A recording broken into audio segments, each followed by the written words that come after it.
Assalamualaikum warahmatullahi wabarakatuh. Halo, namaku Farah dari SD Al-Falah Darmo, Surabaya. Aku ingin bercerita, judulnya Kapal Nabi Nuh. Tahu nggak teman-teman, Nabi Nuh alaihi salam pernah membuat kapal yang sangat besar. Kapal itu terdiri dari 3 tingkat. Tingkat pertama diisi oleh hewan-hewan. Tingkat kedua diisi oleh manusia. Sedangkan tingkat ketiga diisi oleh burung-burung. Kenapa ya Nabi Nuh alaihi salam membuat kapal yang sangat besar? Yuk kita simak ceritanya.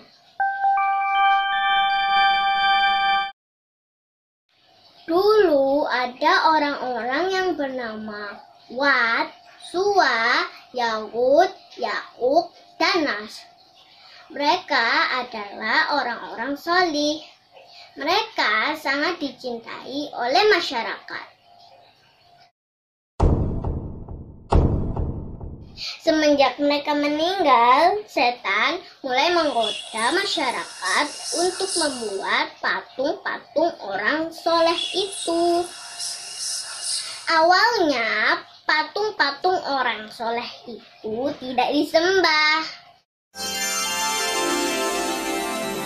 Tetapi setelah generasi berganti generasi, ilmu tentang tauhid mulai hilang. Patung-patung itu pun dijadikan sesembahan selain Allah. Orang berdatangan untuk berdoa melalui perantara patung-patung tersebut. Inilah kesyirikan yang pertama kali terjadi di muka bumi. Lalu Allah Ta'ala mengutus Nabi Nuh alaihi salam agar mereka kembali kepada tauhid. Allah Ta'ala ingin mereka meninggalkan sesembahan-sesembahan selain Allah. Nabi Nuh alaihi salam menyeru mereka siang dan malam. Akan tetapi mereka tidak menerima nasihat Nabi Nuh. Mereka terus berbuat kesyirikan. Bahkan mereka menutup telinga mereka dan wajah mereka. Nabi Nuh alaihi salam tidak putus asa. Beliau tidak kenal lelah berdakwah selama 950 tahun. Akan tetapi kaumnya semakin memusuhi beliau. Akhirnya beliau mengadukan perbuatan kaumnya kepada Allah.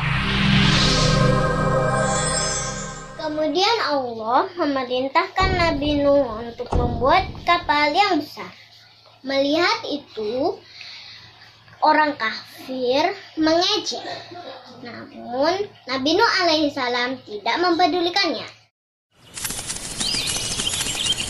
Setelah kapal selesai dibuat, Nabi Nuh alaihissalam menyuruh orang-orang beriman dan hewan untuk naik ke atas kapal.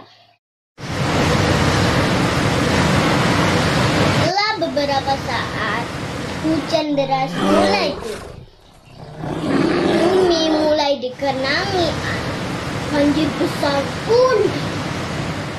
Orang-orang kafir mulai berlarian ke atas bumi.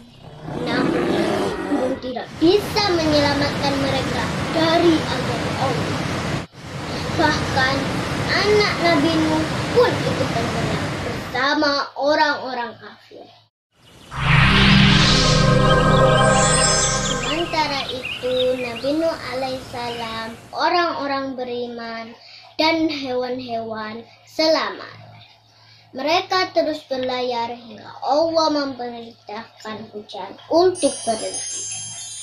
Bumi pun menelan air hingga banjir tidak ada lagi. Kapal Nabi Nuh akhirnya berlabuh. Beliau bersama orang-orang beriman memulai hidup di tempat baru dengan tauhid. Mereka tidak mempersekutukan Allah dengan apapun. Makasih ya teman-teman telah mendengarkan ceritaku. Wassalamualaikum warahmatullahi wabarakatuh.